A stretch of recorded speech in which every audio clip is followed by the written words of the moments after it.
There's a moment I've watched play out at boat ramps and gravel pull-offs for years now.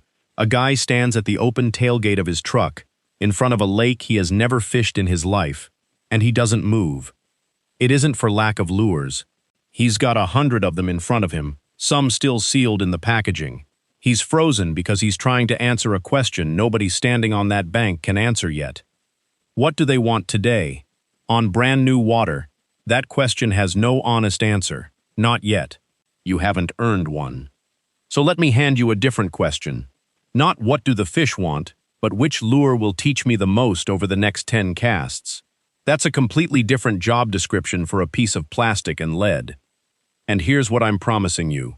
By about your 10th organized cast on water you've never seen, you should already know whether to keep what's tied on, change the weight, change the depth, change the hook, or reel up and walk 20 yards down the bank.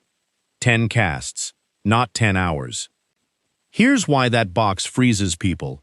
Every lure in it is sold as an answer, and an answer is only worth something when you know the question. On unfamiliar water, you don't know the depth, the bottom, or whether anything out there is willing to chase. So people guess.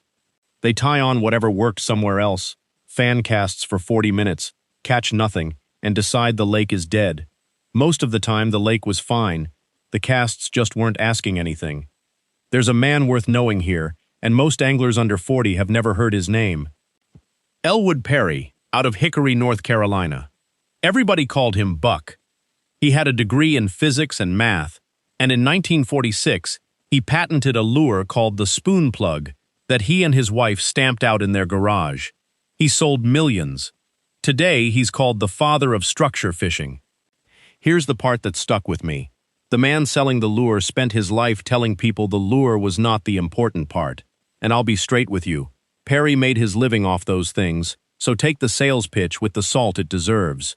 But underneath it, he treated a lure as a measuring tool. Something you run at controlled depths and speeds until you find where the bottom changes and where fish travel. Before anybody had sonar, he was pulling fish off structure that locals swore held nothing. So which half of that survived him? The lure did, the half with a price tag. The thinking is still out there in old books, and a newsletter almost nobody reads, because a way of thinking doesn't come out in new colors every spring. All right, you're standing at unfamiliar water. Before the first cast, give it 60 seconds. No electronics, just your eyes, and 4 questions. Question 1. How dangerous is the cover? Pads, weed tops, laydowns, dock posts, rock, or nothing at all but wind? Cover doesn't only tell you where fish might live, it quietly eliminates lure designs that had no business being there. An exposed hook in thick vegetation is out before color ever gets a vote. Question 2. How far can I see into this water? Don't measure feet. Sort it into clear, stained, or muddy. And here's a free reading nobody can sell you. Drop your lure over the side and watch it sink. The depth where it vanishes is your clarity number. Water agencies take that same measurement with a weighted white disc on a rope. You just did it with a jig head you already owned. Question 3. What's moving? Wind, current, surface flicker, birds working, weed drifting past. Question 4, and this is the one that matters. Where does something change? Not where are the fish. Where does one thing become another thing? Grass to open sand, shade to sun, rock to mud, current to slack, flat to drop. Change is the only address fish reliably keep. Now let me give you something about cover that took me a long time to appreciate, and it comes out of a laboratory, not a lake.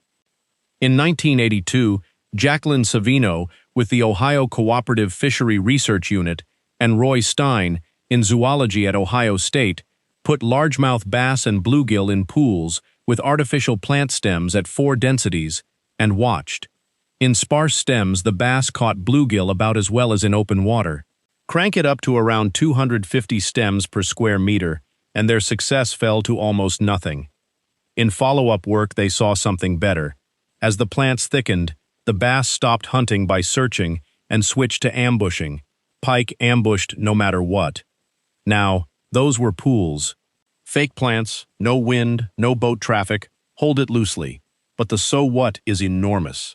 Thin grass means fish willing to travel to your lure. Thick grass means fish sitting still, waiting for something to come inside their reach. That changes your retrieve long before it changes your lure. Sparse cover, you cover water. Heavy cover, you have to put the bait in the window and let it sit there a beat, because nobody's chasing you down. So what do you tie on first? In most reasonably open freshwater, I'd start with a 2.5 to 3.5 inch paddle tail on a light jig head. Not because it's magic. It absolutely is not. It's a starting instrument for 5 boring reasons. It casts far enough, it works shallow or deep, it can be crawled or burned, it telegraphs the bottom through your line, and it looks like small food to nearly every predator in fresh water. But the water gets veto power, every time. Grass and wood too thick? Keep the profile, go weedless. Wind and stain? Something with more flash and thump earns its place. Slick calm and gin clear? Turn the signal down, not up. And here's the line I'd tape to your rod blank if you'd let me. Change the delivery system before you change the prey. If that paddle tail keeps coming back wearing a salad, the answer is almost never 5 different lures. It's a weedless hook, a lighter head, a higher rod tip, a quicker retrieve. Keep the experiment, fix the constraint. Now for the part I actually care about. 10 casts, and everyone has a job. 10 isn't sacred. It's just big enough to learn something real and small enough that you haven't burned your morning doing it. Casts 1 and 2 go tight to the edge, parallel to the bank or along the weed line, reeling the instant it lands. That's the shallowest question there is, and here's what most people get wrong. Fish are very often closer to your boots than the spot you're straining to reach. Casts 3 and 4 go into that same water, but now you let it sink on a count first. Do not pretend that count is feet. It isn't. It's just a number you can repeat, and that's exactly why it's powerful. If something eats at a count of 4, you now own a depth you can return to on purpose, all day, anywhere on that lake. You built a coordinate out of counting to yourself. Casts 5 and 6 go all the way to the floor, and you read your line and your hands. You don't need to identify pea gravel versus shale. You need 4 buckets, clean and hard, soft and mushy, weedy, snaggy. Cast 7 changes how a person feels about a bad cast for the rest of their life. If 6 came back fouled with grass, that grass wasn't failure, it just told you exactly where the weed tops live. So throw it right back in there, count shorter, hold your rod tip higher, and swim the bait just over the top of that stuff instead of plowing through it. The thing you were cursing at handed you a ceiling to work with. Cast 8, you change speed and nothing else. Same lure, same depth. Steady, then slower, then a short pause dropped in the middle. Cast 9 is your trigger cast. If something followed or swiped earlier, put the bait back down that exact lane, and when you reach the spot where you saw it, make the lure do something. Kill it, speed it up, turn it. Cast 10 changes the angle. Same stump, same weed point, different approach. A lot of spots that feel empty are just spots where the lure was sliding out of the strike zone before anything could commit. 10 casts, and something has happened. Even if that something is nothing. Which brings me to the advice I hear more than any other, and the one I'd like to complicate. Muddy water, bright lure. That's the whole tip, passed around for 50 years.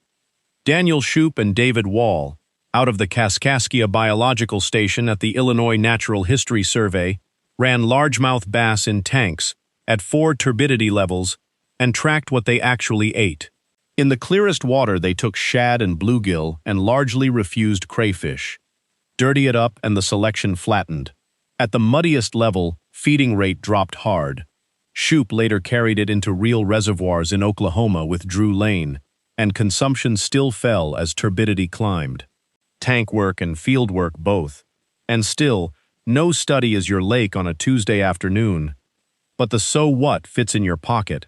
Dirty water doesn't just change what color a fish sees. It shrinks how far a fish detects anything at all, changes what it will commit to, and can pull the whole feeding rate down. So the adjustment isn't go chartreuse and hope. It's get closer, slow down, give the fish more to work with. Thump, displacement, a bigger silhouette against the sky. Think signal, not just color. Now, the fish are going to answer you out there. Most anglers throw the answer straight in the trash. Nothing at all. No follow, no tick, no bait flicking. That's a location problem before it's ever a lure problem. Move. Don't stand there rotating through your tackle box in front of empty water. A fish that follows and refuses is not a failure. That fish just confirmed 3 things. You're in the right area, you're in the right part of the water column, and your bait was interesting enough to investigate. That's a gift. So don't blow it up by changing your spot, your lure, your color, your weight, and your speed all at once. Change one thing. Speed first, usually. Then a pause. Then your angle. Color comes far later than people think. Bit on the fall? Then what they liked may not have been your bait at all. It may have been what your bait was doing the second it got eaten, falling. So make it fall more. And if the bite came right after the lure banged a rock, that deflection is your trigger, and the next hour is about hitting things on purpose, not about brand names. 3 ways people lose an entire day out there. First is matching the hatch before finding the fish.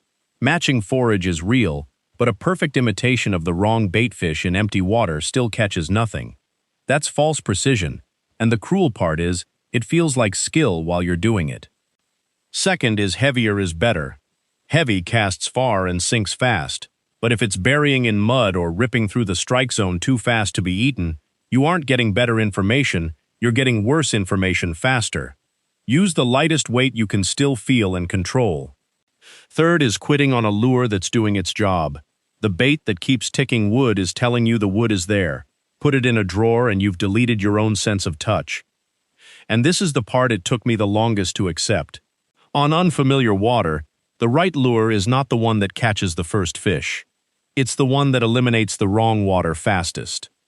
A cast that comes back untouched, but tells you the grass tops are around 5 feet, the bottom is soft, and nothing up high is chasing, that's a productive cast.